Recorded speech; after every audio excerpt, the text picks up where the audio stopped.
A FIFA sempre faz convenções para escolher a sede da Copa. A convenção para a escolha da sede de 2026 era para ter acontecido em 2015, depois foi para 2016, depois foi para 2017. Eu vou te contar o motivo de toda essa lambança. Joseph Blatter renunciou ao cargo de presidente da FIFA após denúncias de corrupções de escolhas de sedes anteriores como 2018 e 2022, quando na verdade a FIFA foi criada para ser ali uma entidade pura e transparente, como diria o nosso grandioso João Avelã. E por que eu falo isso? Porque essa ideia de pura e transparente foi criada lá nos anos 80 com o presidente brasileiro da FIFA, João Avelã. Tem uma série na Prime que conta como tudo isso aconteceu. O nome da série é Jogo da Corrupção. Eu recomendo que você assista para você entender um pouquinho mais sobre por que nós temos tantos escândalos na FIFA, tá? E é claro, eu me comprometo também a trazer um vídeo para falar sobre isso aqui no canal. Com todos esses percalços, no mês de junho de 2018 foi feito ali a cerimônia ali para poder decidir qual seria a sede da Copa do Mundo de 2026. México, Canadá e Estados Unidos ganharam e a votação apurou que México, Canadá e Estados Unidos seriam a sede tripla da Copa do Mundo de 2026. Nessa época, a FIFA já tinha um novo presidente, que era Gianni Infantino. Ele chegou com novas ideias e desde essa época, lá em 2018, já foi definido que a Copa do Mundo teria 48 seleções. E essa por si só já foi a grande polêmica da Copa do Mundo de 2026, mesmo lá em 2018. Qual que era o debate da época? Isso,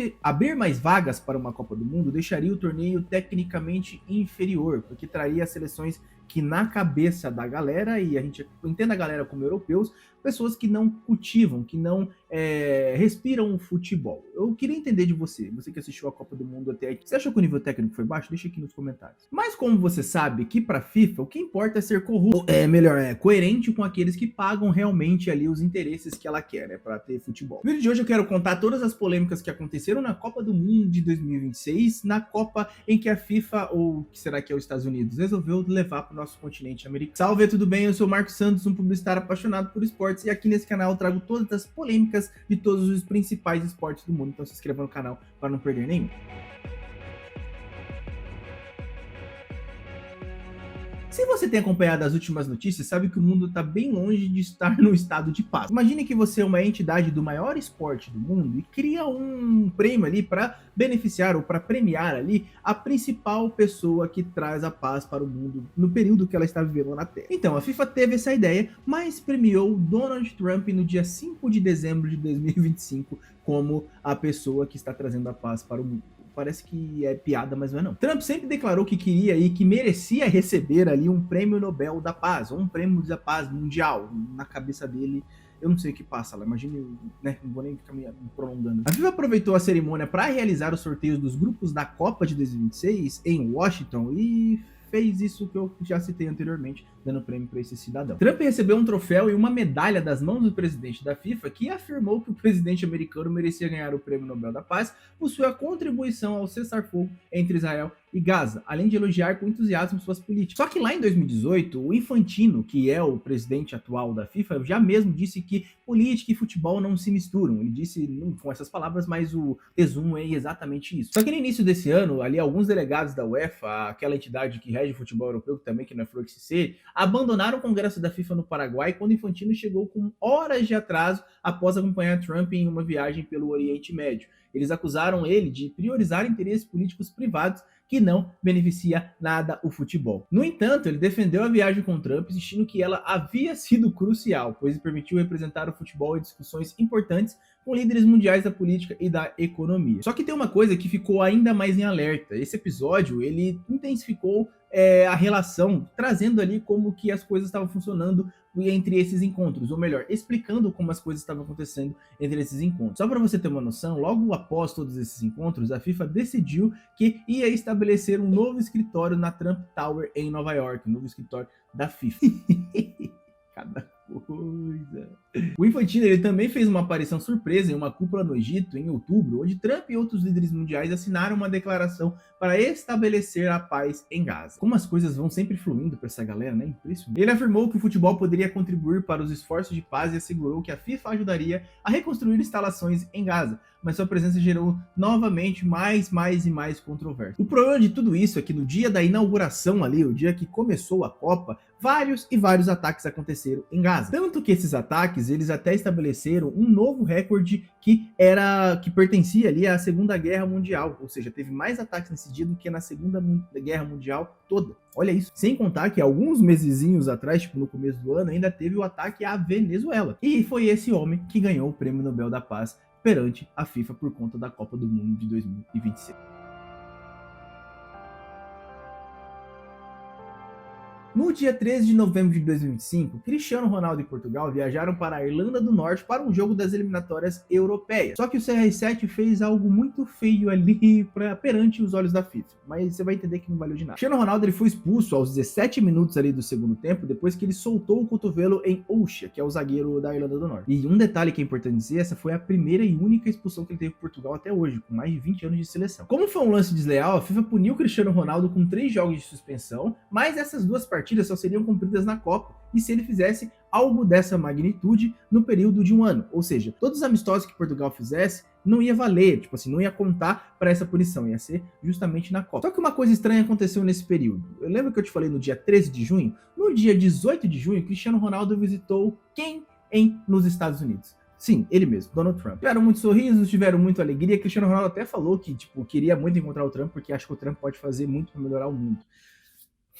Na internet, na imprensa como um todo, muita gente vem comentando o quanto isso foi conveniente e muito parecido com o que vem acontecendo com os lances de agressão da Argentina durante os jogos na Copa. E por que eu falo isso? Porque aí você sabe muito bem que o apelido dessa Copa é ou a Copa das Despedidas ou a Copa dos Protagonistas. E aí a gente fala Neymar, Messi, Cristiano Ronaldo, e muita gente está acusando supostamente que a FIFA fez esse, complô ali para poder levar esses grandes nomes para a Copa mais publicitária da história, para deixar o português claro. E por que eu falo isso? Porque sem os grandes nomes, praticamente você vai ter um torneio em um país em que o futebol não é o principal, e está longe de ser o principal, pelo menos no masculino, e a gente vai ficar dependendo de pausa de hidratação ali de publicidade, que é uma pauta que por si só já causa alguns problemas. O Maradona já falou sobre isso lá em 2018, como que seria a Copa do Mundo nos Estados Unidos. Omar Artan, árbitro com patente da FIFA, estava escalado para trabalhar na Copa do Mundo de 2026. Segundo o governo dos Estados Unidos, Omar tinha vínculo com organizações terroristas e isso foi o motivo que fez com que o primeiro árbitro da Somália e o melhor árbitro da África, sim, ele é considerado o melhor árbitro da África, não poder trabalhar. Milagrosamente, a Somália é um território político em que o Trump não faz questão nenhuma de demonstrar ali o quanto ele despreza o povo somali. Só para você ter uma noção, o Trump já cortou ajudas humanitárias e aumentou os ataques sobre o território africano. Mas eu tenho certeza que um dos maiores problemas do árbitro é porque, sim, ele tem ligação ali com organizações terroristas. Eu tenho certeza que esse é o maior problema dele.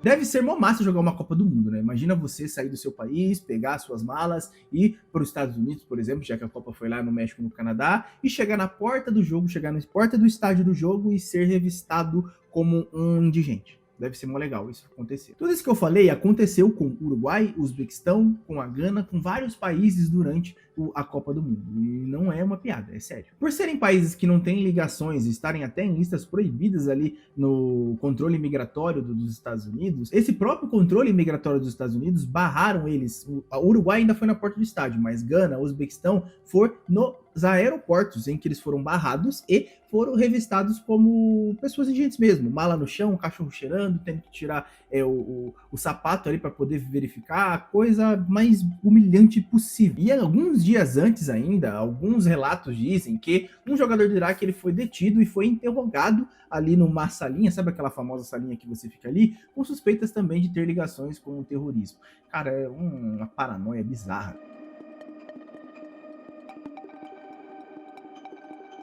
A FIFA fez uma exigência para a delegação do Haiti, ou seja, para a Federação Haitiana de Futebol, que ela retirasse um detalhe vermelho que estava no seu uniforme azul para a Copa do Mundo de 2026. Esse detalhe fazia menção à Batalha de Vertières, eu acredito que seja assim que pronuncia, lá de 1803, que sagrou a independência do Haiti contra a França. A FIFA, só para a gente ter uma contextualização, ela proíbe toda manifestação política, toda manifestação que pode ofender alguma religião, qualquer outra coisa desse tipo durante os jogos da Copa e ao redor dos estádios. Se você assistiu Argentina e Inglaterra, você percebeu que a Argentina fez uma manifestação dentro do campo e com bandeiras, reivindicando ali a questão das Malvinas. E a gente sabe muito bem que a história foi um pouco mais complicada, por isso que esse jogo tinha uma tensão muito grande. E a FIFA diz que vai investigar a Argentina depois da final da Copa. Cara, é muito coerente, né? Você tem a prova cabal do que aconteceu ali, só que você vai investigar uma coisa que está clara depois da Copa.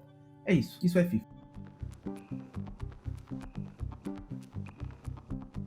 Já que a gente já falou aqui sobre qual a posição da FIFA sobre questões políticas, questões de religião, e a gente também já mostrou o que o próprio Infantino, que é o presidente da FIFA, falou sobre essas questões, precisamos falar sobre como o Trump ignorou tudo isso e fez o que quis nessa Copa do Mundo de 2026. Rafael Claus, árbitro brasileiro, ele expulsou o Balogun, atacante dos Estados Unidos, contra ali a Bósnia e Herzegovina, e o Trump ligou para a FIFA para pedir que retirasse o cartão vermelho do jogador ali e ele pudesse voltar a jogar. Todo mundo condenou essa ação do Trump, mas a FIFA, foda-se. Aí a gente começa a fazer algumas contas, vamos lá. Ele falou que o Rafael Claus é um cara muito suspeito. O Brasil é um país em que tem o governo, né, o governo que tá atual, ele é totalmente contrário ao Trump. Aí a FIFA vem e diz, isso daqui que eu vou falar pra você. A decisão partiu de um comitê disciplinar independente, sem dar maiores explicações. E a FIFA também usou uma muletinha que tava ali debaixo do braço, que é o artigo 27 da legislação da FIFA. Vamos ler o que fala o artigo 27 da FIFA? O artigo permite que a FIFA suspenda total ou parcialmente a implementação de uma medida disciplinar. Só que essa é uma regra muito ampla que permite a entidade tomar qualquer decisão que desejar. Tipo, ela não precisa seguir nenhum critério, ela só precisa chegar e dizer o seguinte: eu quero que isso não aconteça. E é isso que vai acontecer. Pra que criaram isso? A gente não sabe. A melhor parte vem agora. Você sabe qual foi a outra ocasião que a FIFA pôde utilizar esse artigo?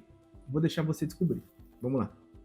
Só que tem um outro fator muito mais preocupante além disso. O Balogun, ele tomou o cartão vermelho direto, porque foi uma solada da coisa mais feia do mundo. Ou seja, ele tinha que cumprir 2 jogos por suspensão. E a FIFA já tinha passado um pano para um jogo só. E isso também não foi explicado pela FIFA. Ou seja, a FIFA já tinha dado um jeitinho de ajudar os Estados Unidos. Olha só. Só que você acha que parou por aí? O Laranjão vem e fala isso daqui perante o jogo da Copa do Mundo, perante as regras da Copa do Mundo e perante o esporte. Não achava que aquilo tivesse sido falta. Achei que foram 2 grandes atletas que se chocariam e acabaram se enroscando. O jeito que o cara fala é algo que não parece nem um pouco... parece um chat GPT falando. Trump ainda falou que entende muito bem o jogo. Sim, o Trump falou que entende muito bem sobre o jogo e deixou ainda mais palavras para descrever o que ele achava que ia acontecer. Presta bem atenção. As pessoas da Bélgica, porque provavelmente ele não deve saber que quem nasce na Bélgica é belga, se ganharem o jogo, podem ficar muito orgulhosas. Se eles vencessem a partida com o jogador faltando, a sensação seria diferente. Na cabeça dele, a seleção dos Estados Unidos iria ficar com um jogador a menos até o final da Copa. Esse cara falou que entende muito sobre futebol. Antes de eu terminar esse bloco aqui, eu queria dizer que saiu uma notícia, quando eu tava escrevendo esse roteiro aqui, que o Comitê Olímpico, sim, entrou com um recurso na Justiça Desportiva, denunciando Infantino por condutas inapropriadas durante a Copa do Mundo, tudo aquilo que fere as leis do esporte. Então, ele vai ser investigado provavelmente por tudo isso que ele fez, por ele deixar a Copa do Mundo da FIFA ser a Copa do Mundo dos Estados Unidos da América, para não dizer do Donald Trump.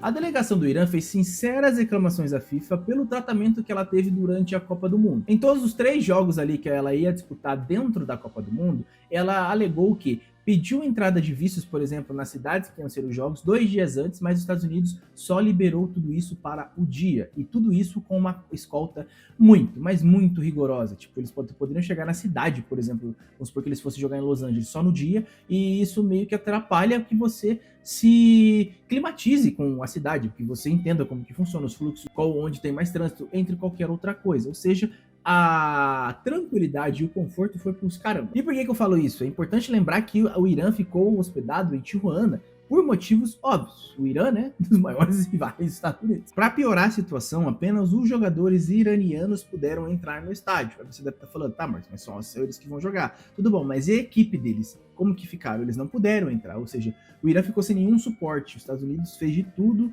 para complicar a vida do Irã na Copa do Mundo. E, tipo, não sou eu que tô dizendo, isso tá registrado, tá? Abre aspas para o que a Federação Iraniana de Futebol descreveu ali pra FIFA, né? Os Estados Unidos feriram o direito de igualdade entre as seleções que participam do torneio. O problema é que quem acredita na FIFA em 2026, meio que, né, ou é muito novo ou não tá lendo muitas notícias do que acontece por lá. E essas são todas as principais polêmicas. Eu sei que teve a pausa de hidratação, isso é uma coisa para publicidade, mas a gente sabe muito bem que isso vai acontecer cada vez mais, já que a FIFA ainda tem um projeto de aumentar ali a Copa do Mundo para 64 seleções. Gente, vai ficar louco, né? Então essas são as polêmicas da Copa do Mundo de 2026. Se você gostou desse vídeo, deixa aqui nos comentários o que mais se passou entre todas essas polêmicas. E claro, não se esqueça de se inscrever no canal e deixar um like aqui para fazer com que esse vídeo chegue automaticamente para outra pessoa que também precisa conhecer essas polêmicas. Recomendo também que você assista o último vídeo que saiu aqui no canal, que é falando sobre as polêmicas da vida esportiva e da vida pessoal de nada mais nada menos que Lionel Messi, certo? Muito obrigado por ter assistido o vídeo aqui e até o próximo. Tchau!